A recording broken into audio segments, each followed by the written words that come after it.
Dentro de los antibióticos, los carbapenems son una familia que comparte una gran particularidad, y es que todos estos fármacos carbapenémicos son altamente resistentes al ataque procariota, especialmente al ataque de las beta-lactamasas. Podemos encontrar varios semejantes dentro de los carbapenems, como por ejemplo el imipenem, el doripenem, el ertapenem y el meropenem, el cual se utiliza mucho en el tratamiento de infecciones bacterianas de tipo graves.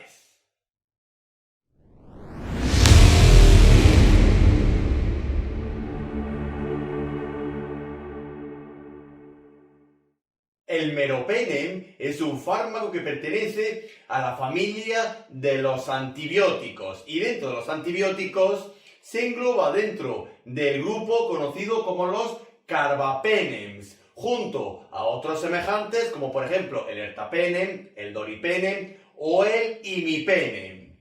El meropenem lo podemos encontrar en el mercado sanitario y farmacéutico bajo su mismo nombre, así como también bajo el nombre de Archifar. Y aquí podemos encontrar la estructura y conformación química del meropenem, donde vemos que comparte muchas similitudes con otra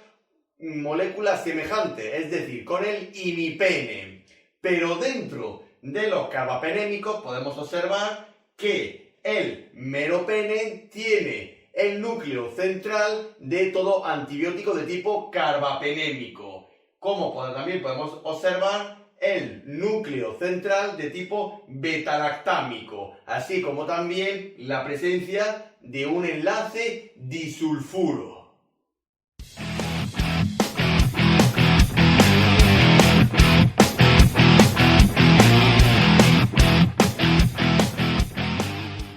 Al igual que el resto de los carbapenémicos, el meropenem está indicado en el tratamiento de cualquier infección bacteriana que esté causada por un patógeno que sea susceptible a la acción bactericida del meropenem. Y al igual que su semejante, que en este caso sería el imipenem, el meropenem tiene bastante actividad contra cepas de tipo gram positivas como de tipo gram negativas.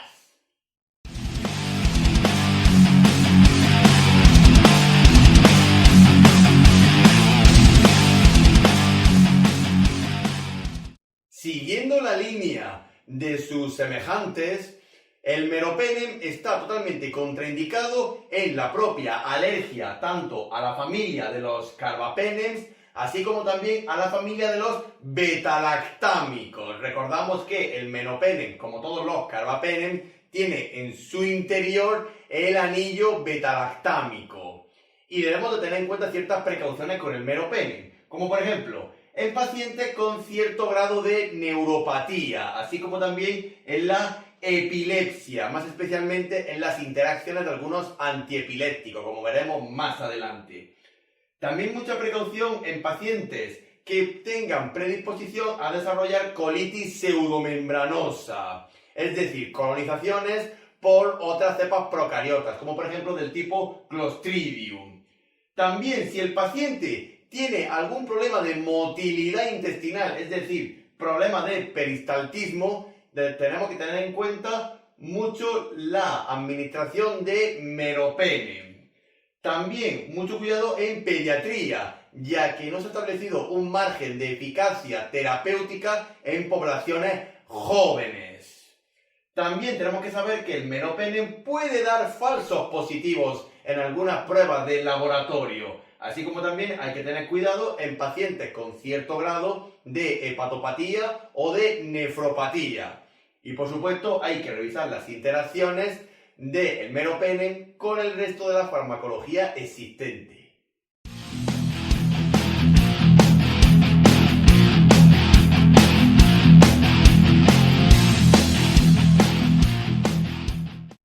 El mecanismo de acción del meropenem es absolutamente idéntico al de su familia de los carbapenems, es decir,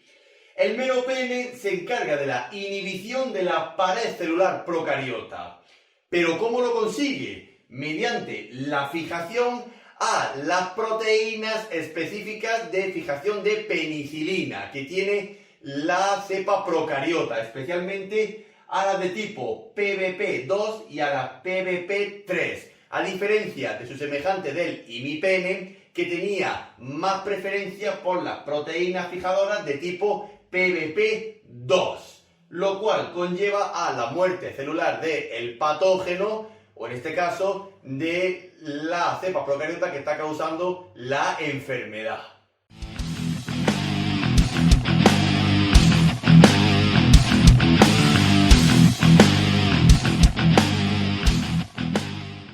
La vía de administración más usual del meropenem es la vía parenteral de tipo intravenosa, tanto periférica como central, debido a la presentación en viales para su reconstitución y posterior disolución en la sueroterapia adecuada. Y estos viales se suelen presentar en unas concentraciones de 500 a 1000 miligramos de meropenem.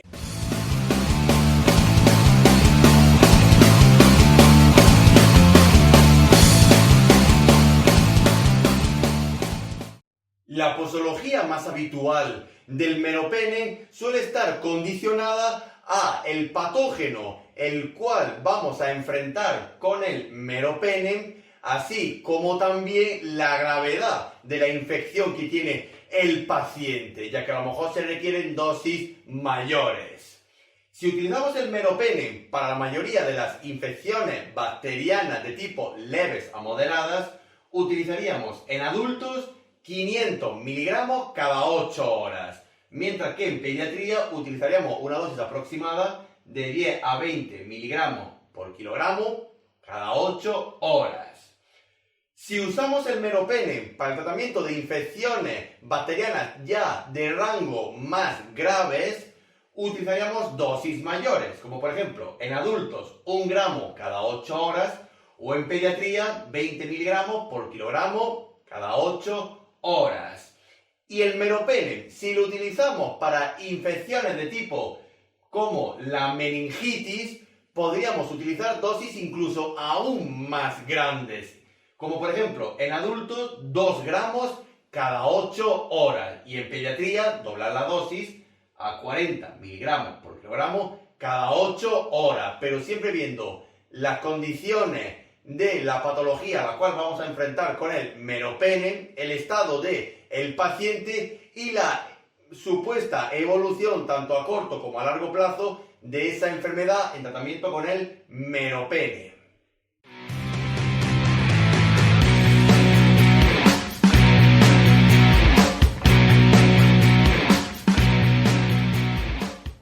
Dentro de la compatibilidad e incompatibilidad del meropenem con el resto de la farmacología existente, deberemos de revisar toda la bibliografía que haya sobre qué fármacos se pueden administrar a la vez o no con el meropenem. Al igual que también se ha demostrado que el meropenem tiene incompatibilidad tanto en la disolución como en la terapia ENI con fármacos como por ejemplo el cloruro potásico, con la anfotericina, con el manitol o con otros antibióticos como por ejemplo el metronidazol. Y por supuesto deberemos de revisar las interacciones del meropenem, prestando especial atención a que la acción del meropenem puede aumentar la sinergia o eficacia terapéutica de otras sustancias farmacológicas, como por ejemplo de los anticoagulantes de tipo orales, como por ejemplo la warfarina o el acenocumarol, y también de algunos antiepilépticos, como por ejemplo del valproato, es decir, el ácido valproico. Mucho cuidado en administrar el meropenem y en general cualquier carbapenem a un paciente que tenga antecedentes o dichamente enfermedad epiléptica. Y también el meropenem puede dar falsos positivos y alterar ciertos test de laboratorio o diagnóstico, como por ejemplo en el test de COMS.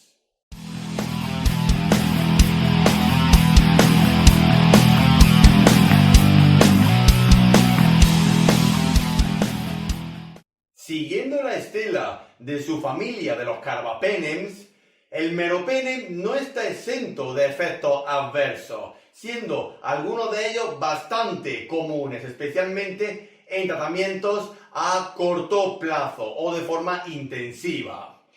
Algunas de las adversidades del meropenem son la aparición de trombocitopenias, así como también a nivel general se puede producir dispepsias y dolor, especialmente dolor de tipo abdominal, y un aumento de las enzimas hepáticas, así como también de cuadros de diarrea, lo cual nos daría ya una sospecha de que el paciente pueda presentar o desarrollar un cuadro de colitis pseudomembranosa. También tenemos que saber que el meropenem puede provocar dermatopatías, urticaria, prurito, erupciones cutáneas. Y por supuesto, al ser un fármaco que se administra por vía intravenosa, puede haber riesgo de flebitis o de inflamación local en la zona de punción intravenosa. Y por supuesto, ya que el meropenem erradica toda actividad procariota patógena, puede desarrollar cuadros de candidiasis, es decir, colonizaciones fúngicas. Y por último decir que en el embarazo y la lactancia el meropenem tiene categoría C, es decir, no se debería de administrar a no ser que haya un beneficio en contra del riesgo tanto en la administración como en la gestante como en el lactante, y especialmente en este último es mejor evitarlo.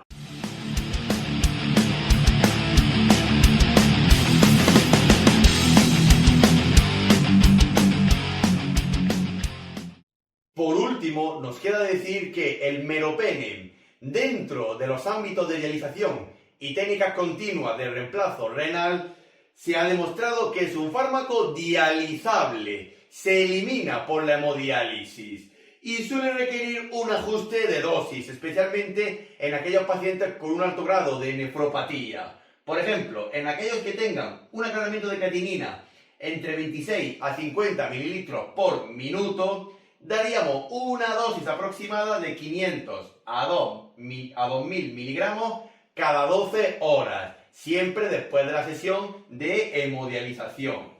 Que el paciente tiene un alto grado de nefropatía, como por ejemplo con un aclaramiento de creatinina menor de 10 mililitros por minuto, administraríamos una dosis mínima de 500 a 1000 miligramos diarios tras la dialización.